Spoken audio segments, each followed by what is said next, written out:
اس شعر میں ایسا کیا ہے کہ اس کے سامنے آتے ہی تم ارد گرد کا ہوش بھلا دیتی ہو؟ مبارہ سے اردو شعر کے بارے میں جاننے اور آج کی ملاقات کے بعد وہ پوچھے بنا نہ رہ سکی۔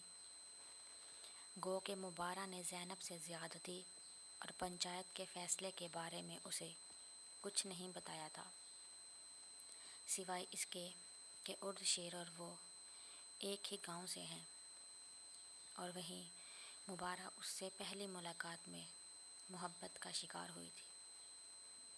کیا مطلب؟ میں سمجھی نہیں۔ وہ سمجھ کر بھی انجان بنی۔ میرا مطلب یار، تم اتنی خوبصورت ہو کہ کوئی بھی لڑکا تمہارا دیوانہ ہو جائے، پھر تمہیں اردو شعر میں ایسا کیا پسند آ گیا؟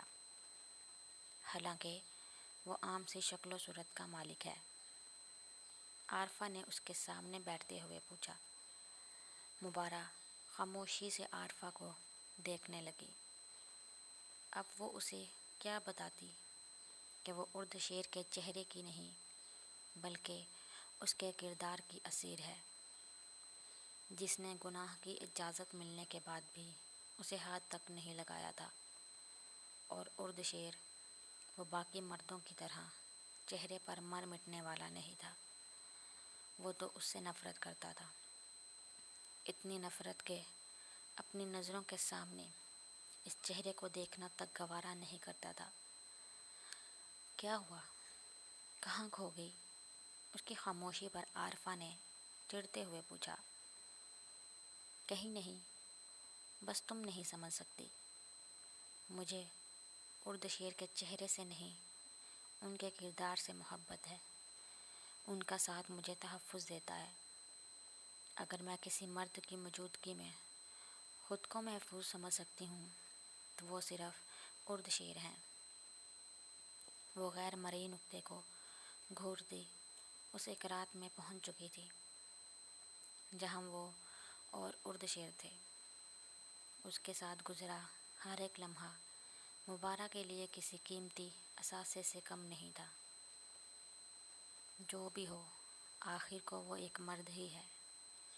مبارہ کے جواب پر آنکھیں گھماتی وہ اٹھ کر واپس اپنے بیڈ پر چلی گئی تھی، مگر جاتے جاتے بھی اس نے مبارہ کو جتانا ضروری سمجھا۔ ہاں، مرد ہے، پر باقی مردوں سے الگ ہے، مبارہ دھیرے سے بڑبڑائی تھی۔ کمرے میں بیڈ پر بیٹھا وہ لیپ ٹاپ سامنے رکھے اپنی ای میلز چیک کر رہا تھا، جب دروازے پر دستک دے کر رشیدہ بیگم اندر آئیں۔ بیٹا، مجھے تم سے کچھ ضروری بات کرنی تھی۔ جی بولیں، کیا بات ہے؟ کیا آج تمہاری پھپھو نے تم سے کوئی بات کی تھی؟ وہ اس کے سامنے بیٹھتے ہوئے سنجیدگی سے پوچھ رہی تھی۔ وہ نہیں چاہتی تھی ان سے پہلے کوئی اور اردو شعر سے اس بارے میں بات کرے۔ نہیں تو کیا ہوا؟ کوئی بات ہوئی ہے؟ اردو شعر نے لیپ ٹاپ بند کر کے سائڈ پہ رکھا اور پورا کا پورا ندرت بیگم کی طرف متوجہ ہوا۔ تمہیں بتایا تھا تمہاری پھپھو آئی تھی زینب کے نکاح کی بات کرنے۔ ہاں تو اس میں مسئلہ کیا ہے؟ عمر سے بات ہوئی تھی، وہ ابھی صرف نکاح کا کہہ رہا ہے۔ ماں کی بات پر وہ پرسکون لہجے میں بولا۔ یہ مسئلہ نہیں ہے پھر؟ رشیدہ بیگم نے گہرا سانس لیتے ہوئے اردو شعر کی طرف دیکھا۔ وہ آسیہ پلوشہ کا نکاح تم سے کرنا چاہتی ہے، لیکن دیکھو اردو شعر، تم جانتے ہو زینب کے لیے عمر کا رشتہ کتنا ضروری ہے، اور تمہارے بابا سائی کو بھی کوئی اعتراض نہیں، اس لیے انکار کرنے سے پہلے اچھی طرح سوچ لو۔ اس سے پہلے اردو شعر کچھ کہتا، وہ اس کی بات کاٹتے ہوئے بولی۔ اگر بابا سائی اور آپ راضی ہیں تو مجھے بھی کوئی اعتراض نہیں۔ آپ پھپھو کو ہاں کر دے گا۔